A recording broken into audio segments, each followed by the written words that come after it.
Welcome back, Tribe. I have an interesting one here sent by Veer. It says, breaking, how Sweden ended the immigration crisis. Sweden's story is really important right now, especially with the rise of the right-wing Sweden Democrats. This party is capitalizing on concerns over integration, crime, and economic pressures. In the latest election, support for the Sweden Democrats surged to 20.6%, making it the second largest party in parliament and pushing the government towards restrictive policies like border checks and deportation centers. This is a movement we are seeing all over. Yes, they're the grape capital of Europe now, and they're having gang warfare and bombs exploding and crazy stuff like that happen. In Sweden, guys, in Sweden, of all places, you got grenades and shit going off in the streets. It's kind of insane what happened. Malmo being the worst. The Swedes in the comments can just tell you what day-to-day life looks like in the last 10 years. It's drastic. Over Europe. The rise of the right-wing Sweden Democrats has dramatically changed the country's political landscape, driven by growing concerns over integration, crime rates, and economic pressures. You let millions, a horde of men in. There was no families, there was no little children, there was no women. It's just hordes of men, young men that throw away all their identification to claim asylum and get government benefits. And they're shocked that all of Europe now that has had these open immigration policies are now moving to the far right. Yes, border control and insecurity for the community is far right concerns. Founded in 1988, as a fringe party uniting various far-right elements, there it is. The Sweden Democrats have changed a lot under the leadership of Jimmy Åkesson since 2005. They moved away from their extremist roots and took on a more populist stance, especially on immigration. This change has attracted more and more Swedish voters. The rise in support for the Sweden Democrats is linked to the growing worries about the influx of immigrants and the problems of integrating them. Many Swedes feel that the large number of immigrants has harmed their country. They say Sweden isn't safe anymore, pointing to rising crime rates, gang violence, and even bombings. They believe the welfare state is struggling because it can't keep up with the demand. Schools have too many students. Hospitals are overcrowded. No, the problem is you're creating parallel societies. These people don't integrate at all. There's so many coming that they create a little version of the place they came from. Hence, they never integrate. Why? When you can still survive by speaking your own language, being completely separated from the native population, you don't need to leave the area. It's basically like importing your country in a mini part of the city into the new country you just moved into. There is no program. There is no vetting. There's nothing to help these people assimilate and become a Swede. They just come in droves, create their own little ghettos, their own parallel societies, and then Sweden and everybody else is wondering like, oh my God, how could this policy of open arms have failed us? Now we have ghettos for the first time ever. Now we have insane crime and assaults and robberies and murders. What's happening? The local population's being terrorized by these non-integrators. You have been culturally enriched. Enjoy it. And there's not enough housing. They think the country is dividing, with different cultures clashing and the economy under pressure. Sweden's reputation has fallen from a model welfare state to a cautionary tale. Foreign-born citizens now make up 20% of the population. And officials are struggling with rising crime, economic threats, and a failing education system. It blows my mind that, look, dude, 20% is a huge number in just a short span of time. Can you imagine, like, being a native Swede, you're a father, and your daughter's going to school, and because, you know, they refuse to cover these kind of stories, I cannot imagine the feeling of your daughter, your mother, your sister being assaulted by these failures that will not integrate into society because the government failed you. And the government is not doing its job. It's more concerned with looking woke, with looking inclusive, with virtue signaling that it is protecting you, the tax-paying Swede. How crazy is that? That your women have to look behind their backs, have to watch themselves and be careful so they don't end up as one of these statistics that keep growing. Grape capital of Europe. How insane is that? Sweden, guys. If I'm imagining myself as a brother, a father, a son, and women in my family get assaulted because the government has failed to do their duty, which I'm paying taxes into, I don't know how they're not revolting and going crazy over there. And for the next victim that may end up on the news because she was gang raped by 13 blah, 6 this, 8 that, and they try to sweep it under the rug, know that this all could have been avoided if your government was doing its job instead of trying to virtue signal. Your life has been altered forever, and the life of your daughter, your mother, or your sister. Can you imagine having to live with that? This breaks a soul completely, dude. I cannot understate how many lives are being ruined. That's the ones that get assaulted. Imagine all the close calls. Imagine all the scary moments. And yet they still vote for these policies. They keep voting for open borders. They keep voting to be inclusive. At what point does society here look and go, it's affecting women negatively too much now? Maybe we're signaling a little too hard to our own detriment. Shall we reverse? It seems like it because conservative parties are now coming into power. We'll see. So how did Sweden, once known for its open and welcoming immigration policies, become a country with some of the strictest immigration measures in Europe? After avoiding World War II, Sweden became a high-performing, export-oriented economy built on a stable parliamentary democracy and social consensus. The country once boasted top-notch healthcare and education, enjoyed social and gender equality, had low crime rates, and minimal ethnic conflict. Present-day Sweden, however, is known for having the highest rate of gang-related killings in Europe. Sheesh. Shockingly, the average age of serious offenders is very low, with 15? kids in their early teens being arrested for murder. Many suburbs are now labelled as especially vulnerable areas, meaning it's almost impossible for the police. Right, you see how they label especially vulnerable areas. Ghettos, garbage. You import the third world, you become the third world. There are parts of Sweden now that have become the third world. Wow, dude, you just can't admit it, can you? To work there. These areas, often called no-go zones, are controlled by local gangs. First responders need flak jackets and police escorts to enter these dangerous neighborhoods. Sweden faced a huge challenge, a flood of immigrants and not enough integration. This once peaceful haven now ranks second in the world for bombings among countries not at war. So what did Sweden do? They got serious. Really serious. The pressing question now is, will their tough stance save Sweden, and can it serve as a guide for the rest of Europe? This Scandinavian country with only 10.6 million people is in the middle of a national crisis because it struggled to integrate a massive wave of immigrants. For many, the dream of a safe, prosperous Sweden is gone, replaced by chaos and uncertainty. As Johan Martinsson, a political scientist from the University of Gothenburg, explains, the party's success is tied to Sweden's large number of asylum seekers and rapidly changing demographics in terms of ethnicity and the share of foreign-born citizens.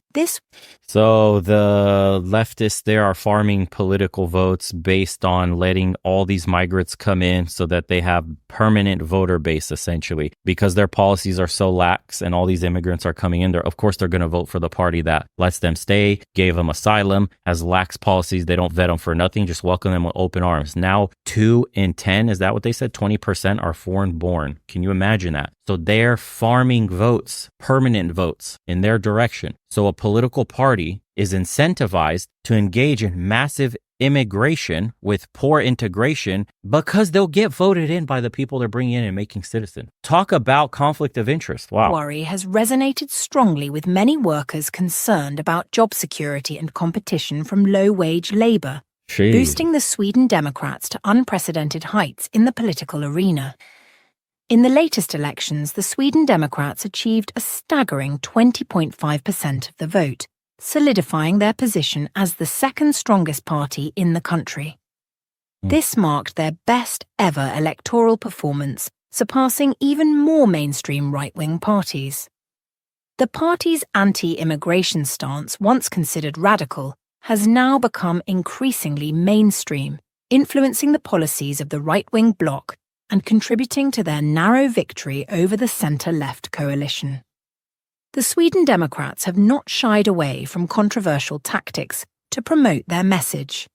Public displays against immigration, such as putting up English-language posters in Stockholm and distributing leaflets on the Mediterranean island of Lesbos to discourage refugees from coming to Sweden, have been part of their political strategy. These actions have further polarized the debate surrounding immigration and have forced other parties to confront the issue. There shouldn't be a debate. You're the second bombing capital of the world that's a country not in war. You are the grape capital of Europe. Your statistics, if you actually fully reported them by nationality, ethnicity, all that, instead of hiding where the assailants are from when they commit crimes because you want to muddy the numbers, because if the population, the locals saw just how skewed the numbers were, you'd lose a lot of support. If you're we have the honest truth right in front of us. It simply does not work. It does not benefit society. You need to be absolutely stringent with who you let in. They have to bring something to the table, as we like to say. They have to be highly educated. They have to be engaging in cutting edge research. They have to do something that will benefit the society they're settling in. Those are the people you give asylum to. You don't bring over 1 million men in record time with very low skills, little or no education, and no prospects for work or anything, or integration in general, and expect them to just magically assimilate with everybody else and not cause problems. Issue head on. The rise of the Sweden Democrats is not an isolated phenomenon, but part of a broader trend of rising populism and nationalism across Europe. Far-right parties in many countries are getting more votes, showing people are losing trust in traditional politics and want stricter rules on immigration. Even Sweden, known for being open and tolerant, is feeling these changes. The Sweden Democrats have captured. Turn them back. Kick out the bad ones right away. Turn the rest back. Completely shut your border down. Stop accepting migrants. You really want the problem to stop? That's what you have to do. You have to clear out the ghettos. You have to get rid of the ones that keep coming and institute strict policies on what happens if you cross illegally the border. You're going to jail. You've committed a crime. Consider it a crime for crossing the border illegally without paperwork, and you go straight to prison. And you'll work in hard labor or something. Make use of these people. You want to come to Sweden and cross the border illegally, not have documentation on you, and do it the right way by applying for asylum with paperwork and identification where you're coming from, yada yada. Cool. Straight to hard labor with you. Enjoy working up in the cold winters, digging ditches and whatever else they need you for. After you serve your sentence, you could then begin to get processed. Cool story. Nobody respects your laws unless there are consequences for breaking them. These leftists are like bleeding heart liberals are figuring this out, that all these people coming into your countries with your beautiful model progressive egalitarian society that's very soft on crime because it never really had any crime. It's been safe until the floodgates were open. Just do willy-nilly what they want. They come from countries where their hands get cut off if they steal. You go to Sweden, you do something bad, dude, you get off the next day. Or you go to a nice cushy prison that's better than the house you used to live in from the country you came from. Of course, I'm not going to respect your laws given those factors. It's insane, dude. These people are just not living in reality, voting for this stuff. This mood well. As Sweden's politics keep changing, the big question is, how can the country keep its caring values while dealing with the real problems that come with immigration? This issue is at the heart of Sweden's national discussion and will decide its future direction. The Sweden Democrats' impact on policy is already noticeable. Plans are underway for special reception centres for asylum seekers, more detention facilities, and return centres for those whose asylum applications are denied, starting in 2024. In 2024, Sweden introduced strict changes to its migration policy. It set up reception centres for asylum seekers to centralise their processing and housing, aiming to control where they live and restrict their movement. These centres are part of a broader strategy to manage migration more effectively. Asylum seekers will no longer be allowed to settle wherever they choose. These changes have sparked significant controversy. Critics argue that Sweden's new policies are harsh and lack humanity. Public opinion is deeply divided. Why don't they ever talk about the humanity of the local population that's being displaced, that's being forced to live in these now ghettos? Their former safety and security have been trampled on. What about the humanity of the local population? They always talk about the migrants or the immigrants or the whoever refugees, asylum seekers, whatever you want to call them. But never, the local population is never taken into consideration. I wonder why. How would a local Swede feel like when he wakes up the next day and just literally the demographics around him have completely changed? He can't even recognize his own town anymore. The government has housed thousands of these people in the area, and it's turned into a ghetto overnight, and crime has exploded. Robberies have exploded. Murders have exploded. Assaults have exploded. How do you explain that to the locals? And they're surprised that they're all voting further right. Every election, they're gaining points, and the pendulum is swinging to the other side. Your integration policies failed. That's the people speaking with the votes right now. Unfortunately, Europe moves slow in general. A lot of bureaucracy, a lot of red tape, a lot of human rights bullshit that's being thrown around. But the change is slowly being instituted. How far will they take it? We don't know. Remember, the population, 2 out of 10 are already foreign born in a nation of only 10 or so million people. That's crazy. With some supporting the government's strong stance, while others fear it undermines Sweden's humanitarian values. One of the most contentious aspects of Sweden's new policy is the establishment of return centres. These are for asylum seekers whose applications have been rejected, helping them return to their home countries. The government has allocated substantial funds to these centres, showing a firm stance on immigration. Once known for its welcoming approach to asylum seekers, Sweden has now taken a sharp turn in its immigration policies.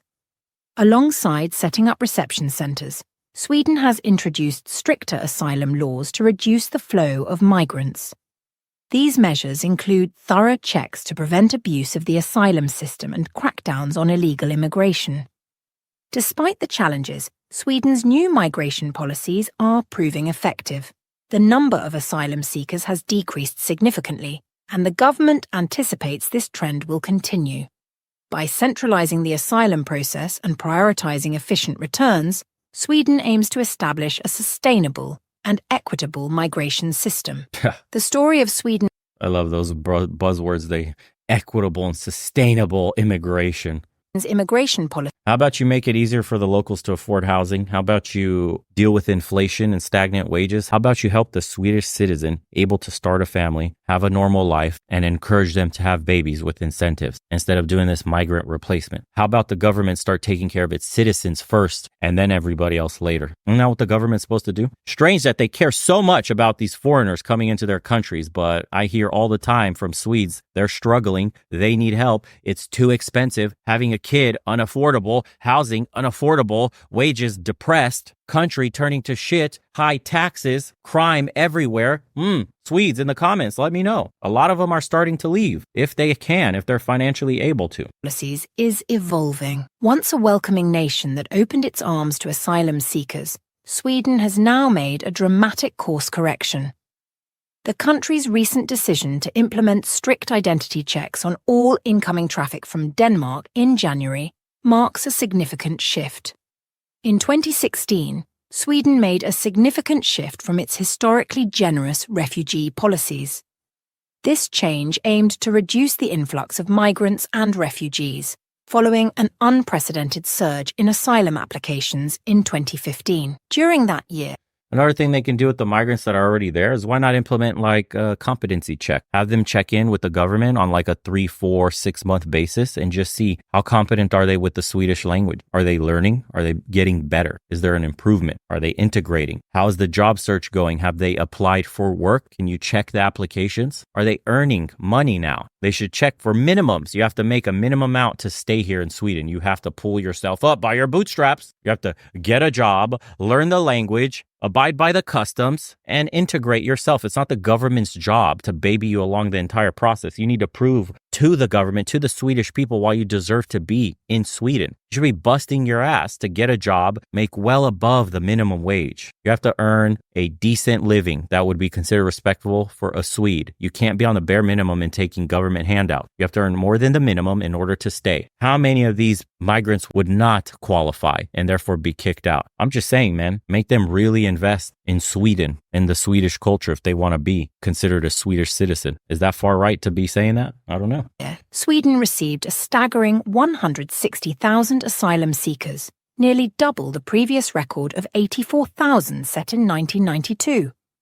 The sheer volume of arrivals stretched Sweden's resources to the breaking point, with local councils across the country struggling to accommodate the growing numbers.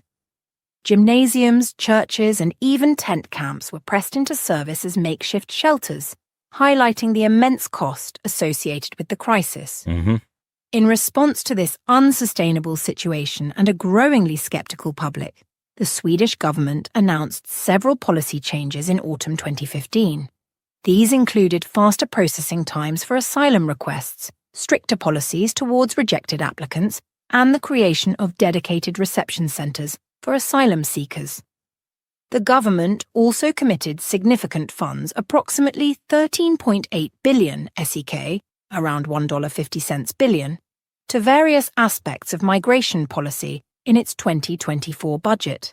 Spending money. This funding aims particularly at expanding detention capacity and facilitating the return of unsuccessful asylum seekers to their home countries. What do the comments say? I'm curious. This one says, does not mean we want to become fascist. We just want to have our country safe, our culture respected, our laws enforced. No matter how welcoming and kind-hearted you are, when your guests are ungrateful and abusive, anyone will get tired. It says, I am an Iranian American. I've been married to my Swedish wife for almost 28 years. I wholeheartedly approve what this video says. Sweden was a fairy tale country, safe, strong, wealthy, but now most Swedish cities are unsafe due to third world refugees, especially a certain kind of refugee. That's, again, this guy, what he's commenting under YouTube. As someone who was born, raised, and still lives in a third world country, I fully support this initiative. It's not another country's responsibility to take care of the citizens of another. How come Muslim countries are so strict on immigration and don't allow asylum seekers to seek refuge in their countries like Saudi Arabia and the Gulf countries? Interesting question. This one's interesting. We'll close it out here. I'm a Filipino and I moved back to Sweden back in 2008 with my family. I was only 12 back then, but I can definitely tell the difference. I don't even like going to the mall, walking the street, or take the bus anymore because of these immigrants. Just don't integrate themselves with the rules and the system. They act and speak with no respect, elegance, and class. But I am not generalizing because I also have some friends who are nice. I'm curious what the Swedish viewers have to say. Anyways, if you liked this episode, comment down below, thumbs up, get it going in the algorithm. Join us on some calls in the private community. Links in the description below if you want to get after it and change your life. Shirts, if you want to get some dope shirts, support the channel. Always find them, same thing. Links in the description, and we'll see you guys on the next one. Take care.